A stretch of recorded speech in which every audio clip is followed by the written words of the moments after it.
Hello and welcome, dear students. Today we are going to discuss an important topic, that is Machiavelli on human nature. The main objectives of this lecture are to explain Machiavelli's theory of human nature and why it stands out uniquely in Western political philosophy in general and modern political philosophy in particular. To study how Machiavelli's account of human nature makes a foundational departure from Greek, Roman and medieval accounts of human nature. To understand the influence of Renaissance and humanism on Machiavelli's account of human nature. To explore how Machiavelli reconciles his conception of self-centered nature of human beings with his account of patriotism. In hindsight, all political philosophies' theories tend to begin with analysis of human nature. Machiavelli is no different in this tradition, but he is certainly different in terms of novelty and originality with which he encapsulates human nature and the kind of transformation it brings to his analysis of politics, power, freedom and state. Machiavelli propounds a bold account, or perhaps the starkest account, of human nature that takes a clinical separation from Greek philosophers' description of human nature as essentially sociable, cooperative and rational.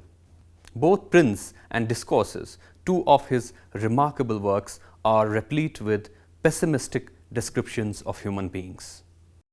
Machiavelli paints human beings with essentially selfish, greedy, egoistic and wicked creatures with perennial drive for power. Based on this view of human nature, Machiavelli proceeds to construct his views on ethics, politics and state. In what follows, we attempt to provide an outline of Machiavelli's theory of human nature, explore the divergences his theory takes from Greek and medieval political philosophy, the way Renaissance and humanism influenced Machiavelli's theory of human nature, and how his account envisages new mechanism of power and politics in modern times. Lastly, it explores how Machiavelli attempts to resolve the essential tension between human nature and patriotism. Let's begin with an outline of Machiavelli's theory of human nature. Machiavelli begins with a foundational assumption regarding the inherent qualities of human nature and the driving forces behind human actions. Human beings are essentially egoistic, evil and self-centered and have a persistent drive for personal aggrandizement. This assumption significantly shapes his views on the nature and origin of the state as well as its ultimate purpose and objectives. Machiavelli's account of human nature is discussed in both of his seminal works, Discourses on Livy and The Prince, where it is provided with a more detailed psychological treatment.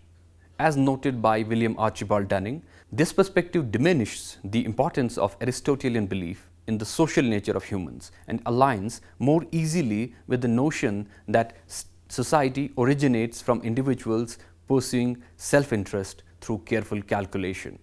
Also, unlike Aristotle, Machiavelli sees the origin of state, society in the essential weakness and insufficiency of people and the need for protection from mutual transgressions.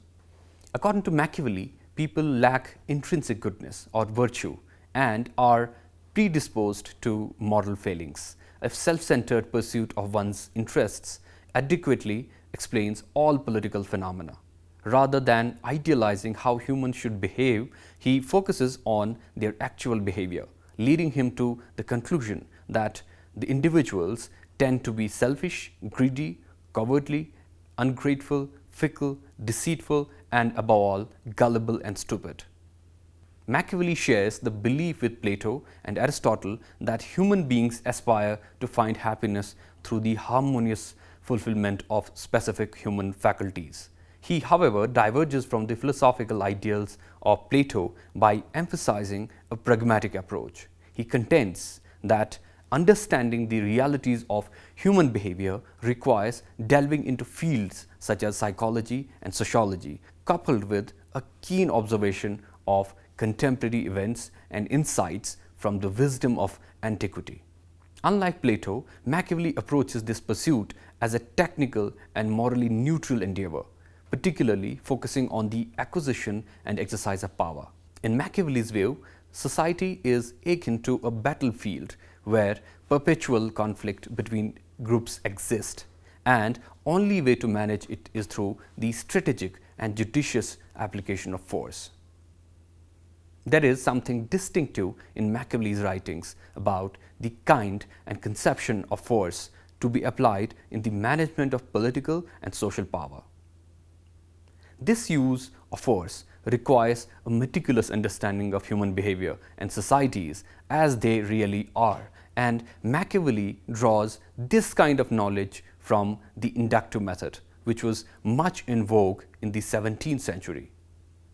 A widely accepted contemporary understanding of Machiavelli, particularly favored by scholars inclined towards positivism, aligns with his self-proclaimed originality. This perspective lauds Machiavelli as a pioneer in empiricism and the inductive method, celebrating him as the precursor of modern political science. As Isaiah Berlin clarifies, Machiavelli's use of inductive methods differed from empirical methods employed by Galileo and Francis Bacon, or those who preceded them. Instead, it was a combination of rule of thumb practices, observation, and overall practical wisdom, resembling the empirical medical practices of the pre-scientific era. Hence, Machiavelli set the trend that influenced the subsequent study of human nature and politics, but did not conduct his analysis in the way modern empiricism as we know it today. Following Machiavelli, power becomes a key variable of political analysis. His understanding of psychology is drawn from observing actual human behavior rather than idealized notions of how people should behave. His assertion that people are bad merely highlights that individuals are inherently self-interested. They both seek and are susceptible to exercise of power. His use of the term bad does not carry a moral or religious connotation. In Machiavelli's perspective, being bad does not imply being sinful. It simply means conforming to the natural inclinations of humans. According to him, there is no moral wrongdoing in individuals acting out of self-interest than, to use his symbolic words, there is in the earth orbiting the sun. Both simply follow their inherent nature. Furthermore, Machiavelli adopts a materialistic approach to this general line of thought when discussing the agrarian laws in Rome. In a manner reminiscent of Hobbes, he asserts that humans inherently possess endless desires, and the pursuit of additional satisfaction is the driving force behind all human actions. Among those powerful desires is the inclination for gratification through the acquisition of private property. In Prince, Machiavelli asserts that an individual is more inclined to forget the death of his father than the loss of their inheritance. He uses this observation to support the recommendation that executions should be infrequent, while confiscations should be avoided altogether. To a limited degree, these objectives are pursued due to the wish to wield influence, but only a minority of individuals are driven by this motive. The majority of people are primarily concerned with ensuring the safety of their person and property. Greek and medieval political philosophy, Machiavelli's theory of human nature. Machiavelli shakes the foundational pillars of philosophical views of human nature that had come to dominate Western political philosophy since Greek times. It is therefore important to understand how this account departs from conventional perspectives of human nature, especially in Greek and medieval political philosophy. Greek philosophers, especially Plato and Aristotle, paint a good picture of human beings and affirm their essential rationality in pursuit of public interests. Plato perceives man to be inherently rational, as he believes that human beings can use their reason to control desire and appetite. Machiavelli displays a distinct interest in Aristotle's exposition of politics and human nature. Aristotle posits that the city is a natural entity and asserts that man is by nature a political animal. Aristotle's conceptualization incorporates a teleological dimension, indicating a purposeful orientation toward achieving specific natural ends, guided by the principle that nature does nothing in vain. This perspective underscores the inherent sociability of humans, contending that individuals are naturally inclined to establish a political community. This political association facilitates the satisfaction of fundamental needs that would suboptimally be met in isolation within the confines of the city. Machiavelli repudiates Aristotle's teleological framework, disavowing the notion that humanity is inherently predisposed to political association. Contrary to Aristotle's assertion that humans are naturally political animals driven toward societal bonds, Machiavelli contends that in primordial times, individuals were much like beasts. The impetus for communal gathering arose primarily for the purpose of enhancing collective defense.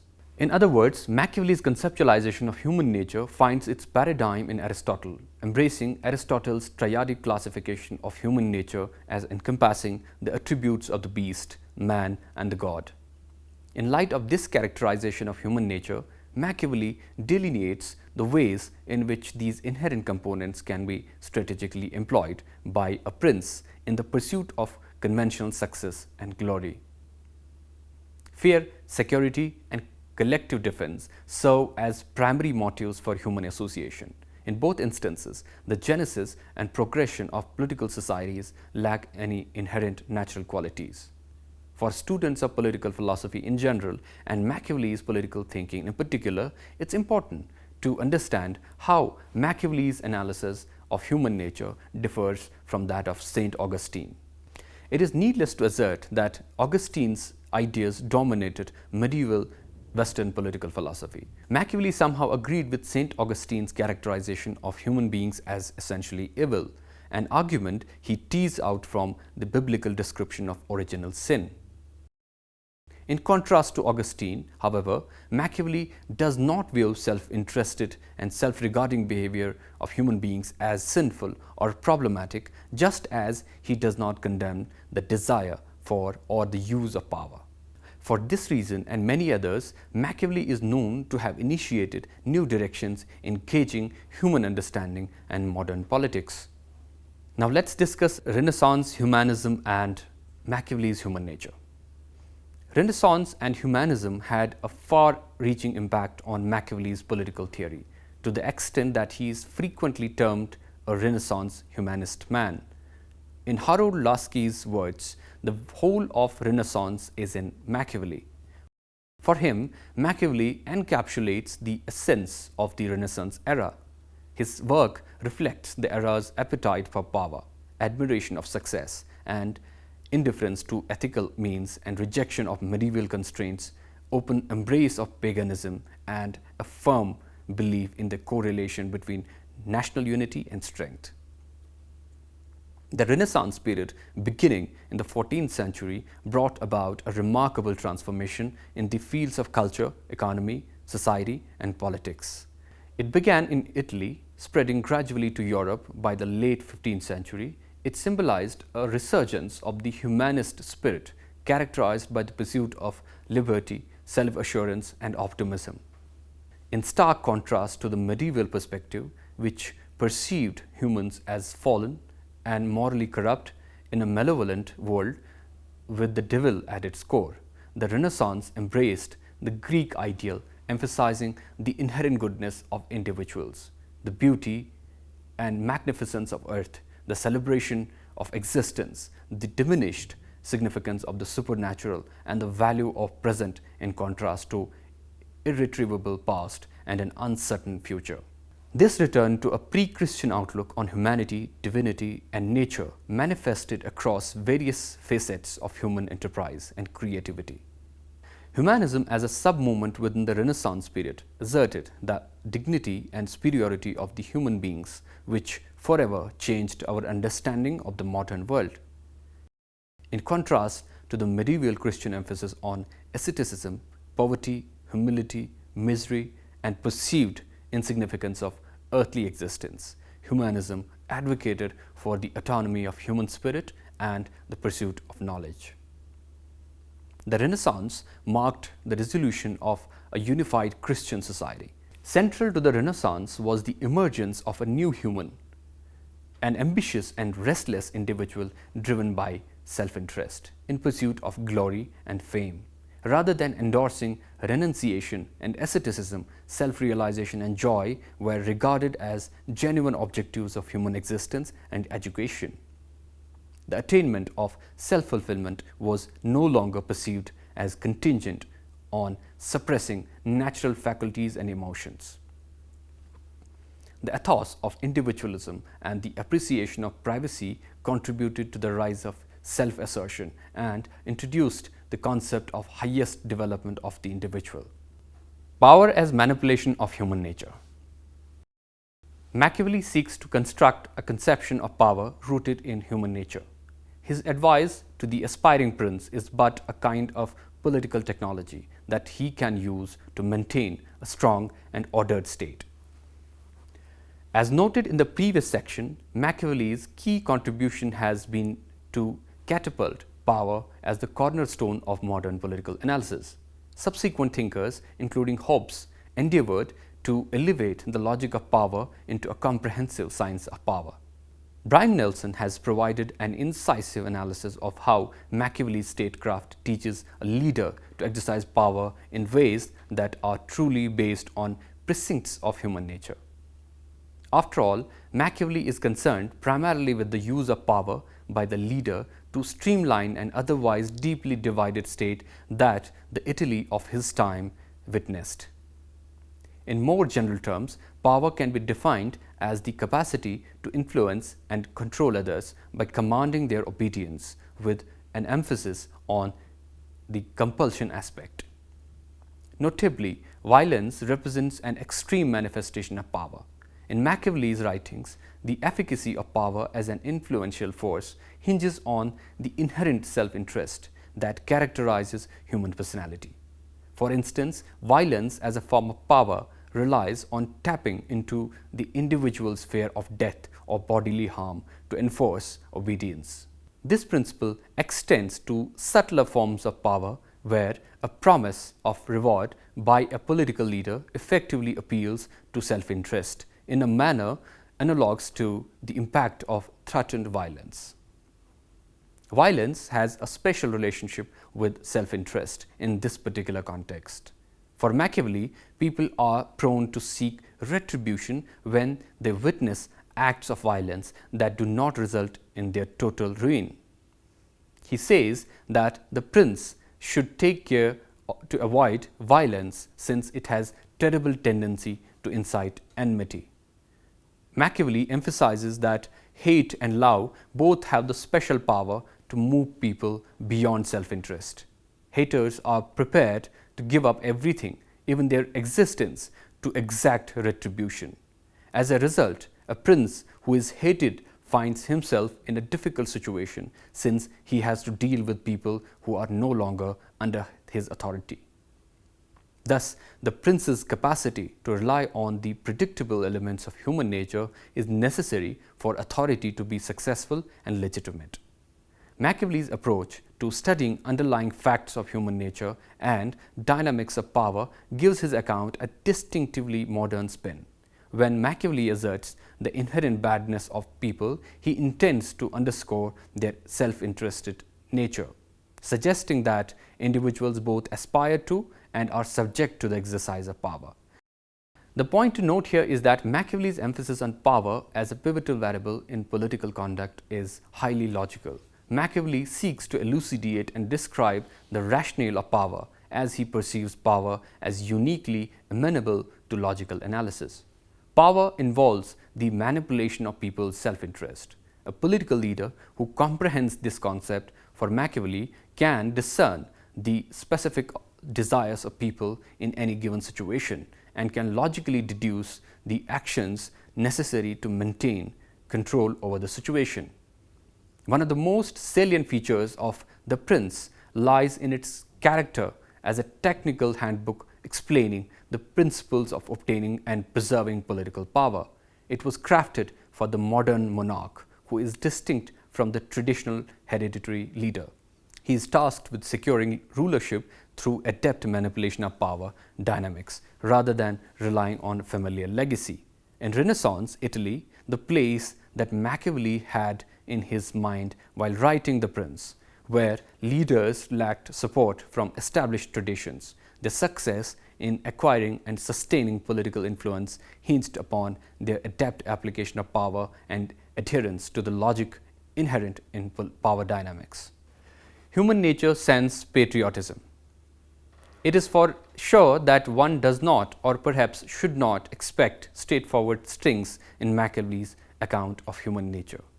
One such string is his attempt to reconcile politics based on human nature and patriotism. This is where his intervention is remarkably intriguing. The other such conundrum in his expectation that the leader will employ political power drawn from a skeptical view of human nature for the attainment of public good, rather than personal aggrandizement. Machiavelli's conception of human nature appears fundamentally at odds with the principles and obligations of patriotism. Patriotism is a value that prioritizes the common good over personal gain. It is for him a crucial plank of political community. What is frequently not realized is that Machiavelli does not view human nature as inherently altruistic. His claim is simply that individuals have a natural inclination to prioritize their interests over those of the collective interests. As noted in previous sections, his characterization of individuals as wicked does not entail that they are diabolical. Instead, he sees it as a distinctly human trait, stemming from mundane and commonplace origins. This inherent wickedness is grounded in powerful and natural emotions and drives such as egotism, ambition, envy, and fear, rather than being driven by pursuit of aesthetic or psychological satisfaction. In Machiavelli's writings, therefore, patriotism is a relatively restrained and passive force that aligns with human nature. It flourishes when selfish passions that hinder it are gratified, especially at the cost of other political entities. Patriotism thus can counteract certain destructive aspects of human nature and aid individuals in achieving social benefits. Now let's conclude the lecture. This lecture has attempted to explore some of the key aspects of Machiavelli's theory of human nature. His perspective of human nature and the manner in which it is expounded in his writings is remarkably modern. It transformed the language and grammar of politics, especially in the realist tradition. The bold claims and arguments Machiavelli advanced about human beings and their social and political existence earned him a bad name. Today, the term Machiavelli evokes symbols of manipulation, wickedness, diplomacy, and political pessimism. Yet others describe him as a lover of freedom, a passionate thinker of realpolitik, and excellent champion of patriotism. His stark description of human nature aspires many thought traditions such as realism, social choice theory, and others. With this, we conclude today's lecture. I hope you benefited from listening to it. Thank you.